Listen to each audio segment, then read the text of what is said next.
Morning, ladies and gentlemen. Coming back to my story. I was supposed to get to the beacon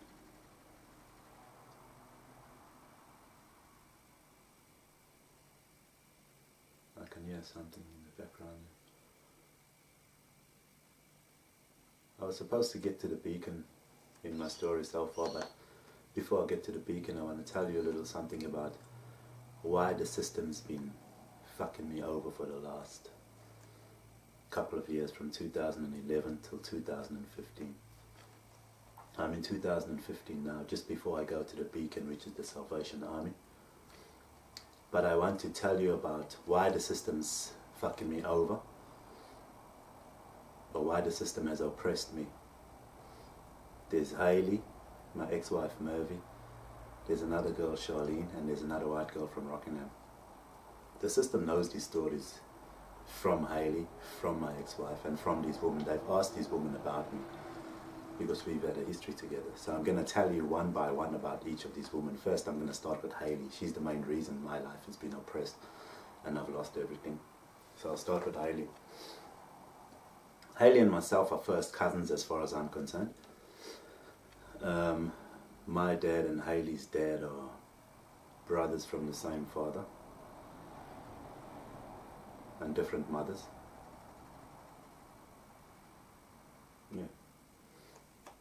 So I think pretty much we're first cousins.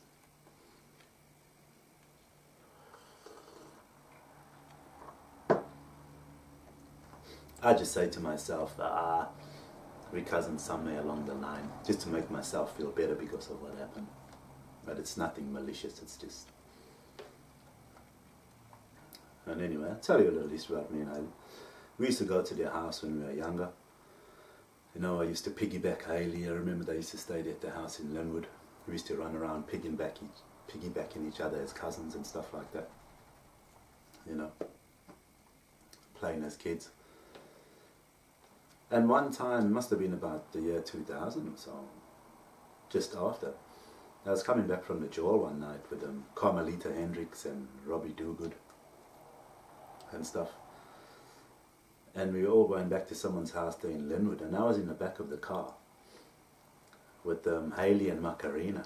I wasn't even sure if I knew it was them sitting in the back of the car with me, but we were all drunk.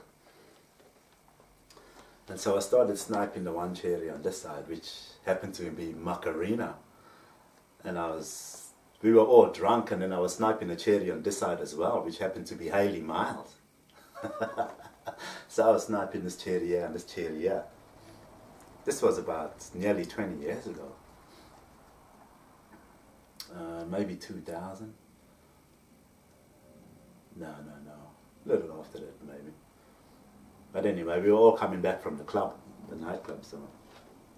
And I was sniping these two cherries in the back of the car, and it happened to be Hayley and Macarena Nash, as her name is now.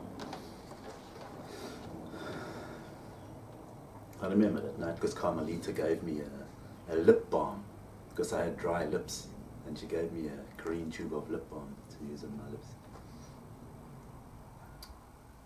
Anyway, and now I'll get into the night of Tony's wedding where all this happened. So anyway, we went to Tony's wedding.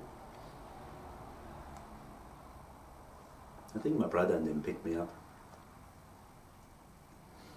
So we got to the wedding, everything's all good. A lot of people were staying in the hotel and stuff for the night. So we got to the wedding. I was sitting on the same table as Hayley MYLES. And then we were dancing on the dance floor. Everybody was dancing, this and that there, this and that. Then all of a sudden Hayley MYLES jumped on me. Just like that. She just jumped on me and I caught her. I didn't have a choice. If I didn't catch her, she would have fell flat on the damn floor. And then I was looking across the floor and Renee MYLES was looking straight at me. And we just looked at each other and laughed, you know, like, hey, what's going on here? Someone's running amok on the dance floor. And anyway. Then Byron and him were leaving earlier. And then I think Hayley and that said I could stay at their hotel room for the night because I didn't want to go home yet because I was having a good time. So I went out to the car to say goodbye to Byron and Celise. Then I came back inside and my phone was gone. I couldn't find my phone. I had a little purple phone, the same one with the clear screen I was telling you about. Little purple phone, and I couldn't find it. I'm looking on the table, looking everywhere. Hey, where's my phone? This and that, whatever, blah, blah, blah.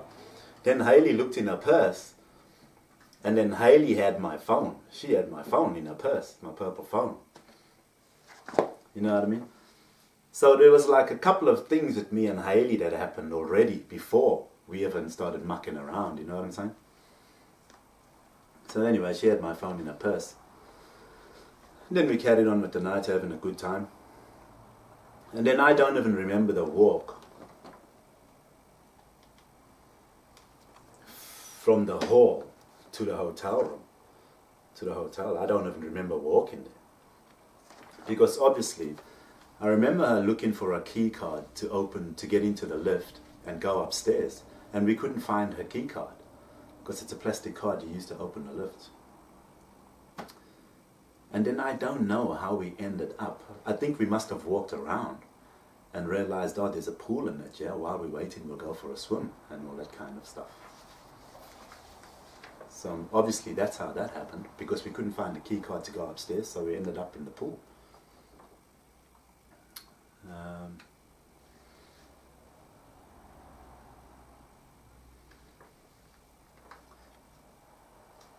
Now, so I'm not sure how we ended up in the pool, and I vaguely remember being in the spa, because there was a spa there as well. So I'm not too sure what happened in the spa. But what I do remember about the spa, I don't actually remember being in the spa. But I remember crawling, I think it might have been out of the spa, but Hayley was on the other side of the pools. And now I crawled outside of the spa, and I was crawling on my hands and knees because it was just shallow in that part of the pool, so I was just crawling like that. And I lost the cross of my chain, a big silver cross. So I was crawling on my hands and knees, and I was looking for that cross as well. And I ended up finding it in the pool while I was crawling looking for it. And then Hayley she was in the shallow end of the pool. And I went into the shallow end of the pool, and then I went down with Hayley. I don't know how it happened, but we started kind of like getting with each other, right? In the shallow end of the pool. And then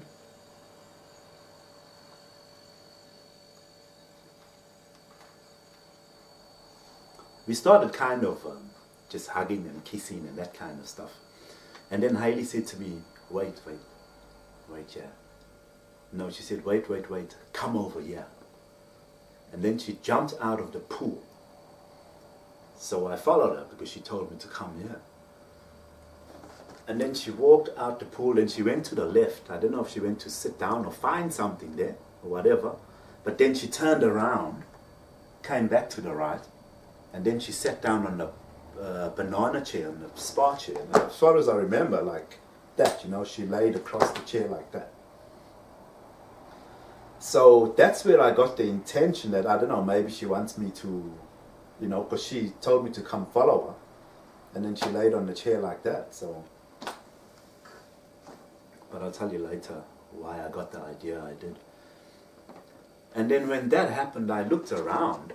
I was all of a sudden aware of our surroundings, and the hotel was all, you could see us from the hotel. Anybody could see us. And I said, no, bugger this, man. Let's go inside. I meant, let's go inside to go back up to the room. So then, I think Hayley had collected her stuff, and she had left already. She's gone. And I was standing there, and I was trying to open the gate like James Bond, you know, having a little bit of fun with myself, with something from my wallet.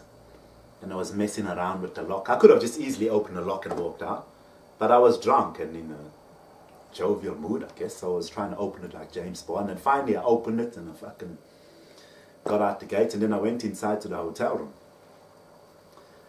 And then, I'm not sure what happened, because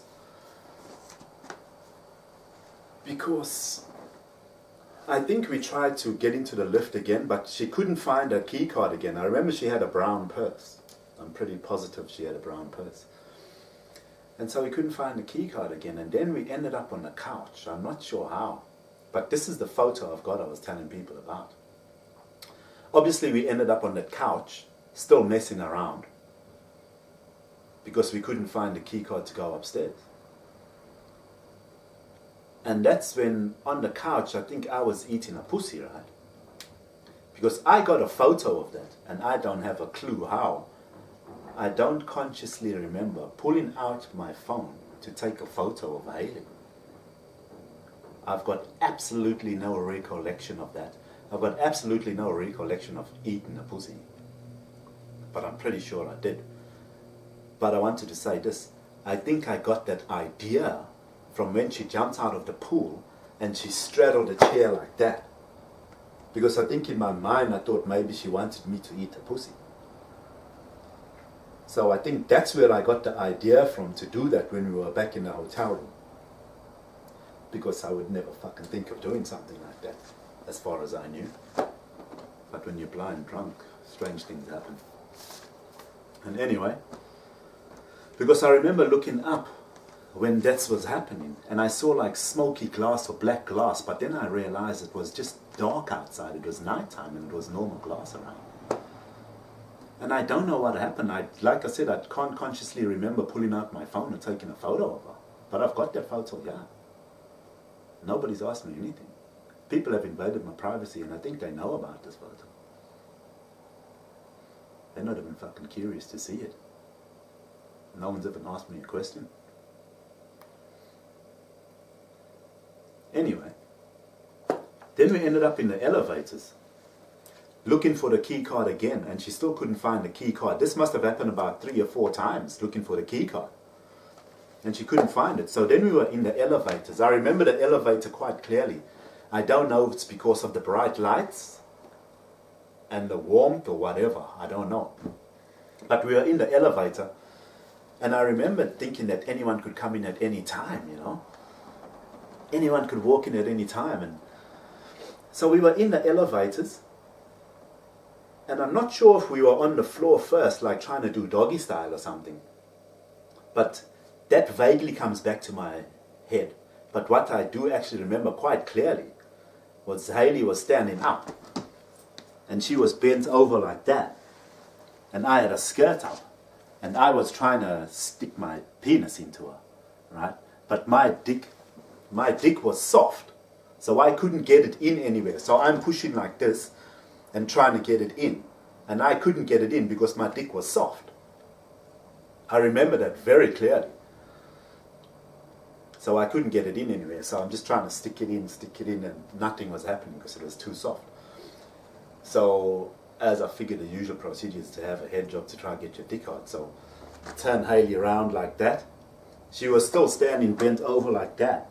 And I was behind her. And I kind of turned around. And she was kind of giving me a head job like sideways like that, you know, totally drunken behavior. I remember that. Because I was standing against the elevator. There's the door there. As you walk into the elevator. I was trying to get it in and I couldn't get it in. So I turned HAYLEY around like that. And she was giving me a head job like that sideways. And so I leaned back against the elevator wall like that. And as I leaned back, there was a camera right up there. I remember very clearly, the camera was right up there. Now, this is what I was talking about. Craig, the drug dealer that was dealing with drugs, he was bullying me about that scenario. Because they've seen footage. Because he always took me under a camera and he was calling me a dog and bullying me. And always taking me under a camera and he was saying, look there. Or who's that? Calling me a dog and taking me under cameras and telling me to look at the cameras. So this is where he got that fucking idea from, because now I know they've got footage of it. Because I leaned back on the elevator and I was looking straight at a camera when HAYLEY was giving me a head job.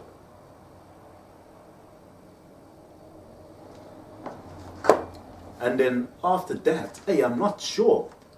2 people might have come into the elevator. I can't remember exactly, but something says that someone might have walked into the elevator. And then what I remember after that is looking for the key card again, right? Looking for the key card again. I remember looking at Hayley. I was in the same spot. Yeah, she was there with the buttons and that of the elevator. And she was looking for a key card. Then all of a sudden I saw her whole body change, like, because she was surprised. She found the key card. She's like, huh? And her whole body just like she was stunned that the key card was there, you know. So she had it on her all the time. She just didn't look properly. Drunk, obviously. I won't say anything. That's what I'll say. Just drunk and couldn't find the key card. So anyway, we ended up going back to the room.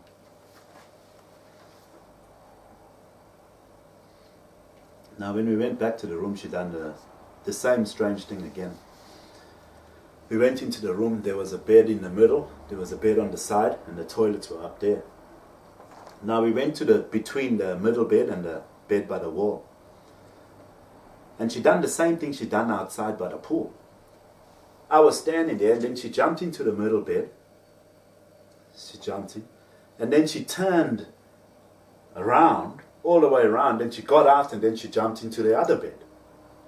You know, it's like when she got out of the pool, she went that way there first for some chair or something, and then she came to sit on this other chair. She done it in the room. She jumped in the bed, done a full turn, jumped out, and then she went that side again. So I'm not sure if she thought I jumped in that bed, and then she wanted to jump out of that bed and come into that bed with me. Maybe, I don't know. I'm not sure why she done that. Because I was still standing there. You know what I mean? Maybe she thought I was in that bed and she wanted to jump in that bed. I don't know. So I jumped in that middle bed and I slept in that bed after she jumped in that bed. And that was it. Woke up in the morning, saw Uncle Larry. Still half a bottle of Johnny Walker Red. And we were walking out to the car park. There was some Maori chick. She was looking at me really strange. And I thought to myself, hey, I'm feeling bubblers now. I thought to myself, hey, she must have seen us carrying on last night or something, you know. And she was with a guy. I must admit, the guy looked a bit like Macarena's husband, but I don't think it was him. But he was driving a big black 300 Hemi. A nice one with chrome legs. So I'm sure that girl that was with that guy in the 300 Hemi saw us up to something because of the way she looked at me.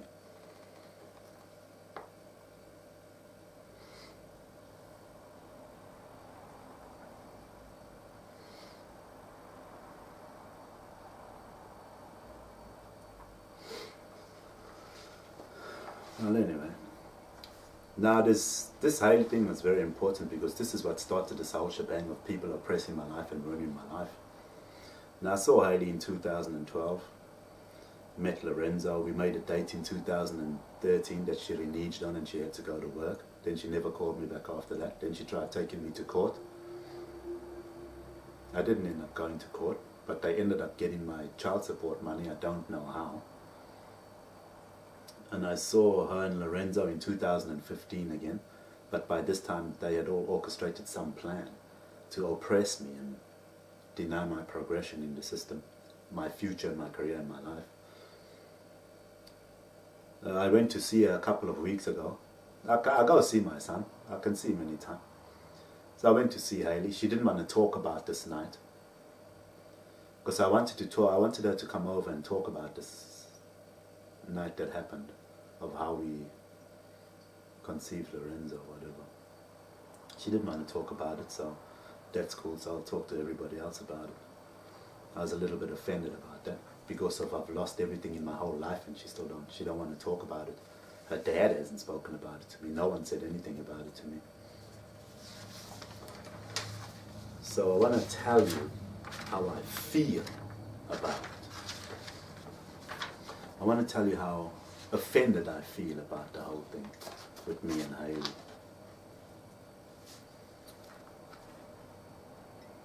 Well, first of all, I'm offended that you had my baby.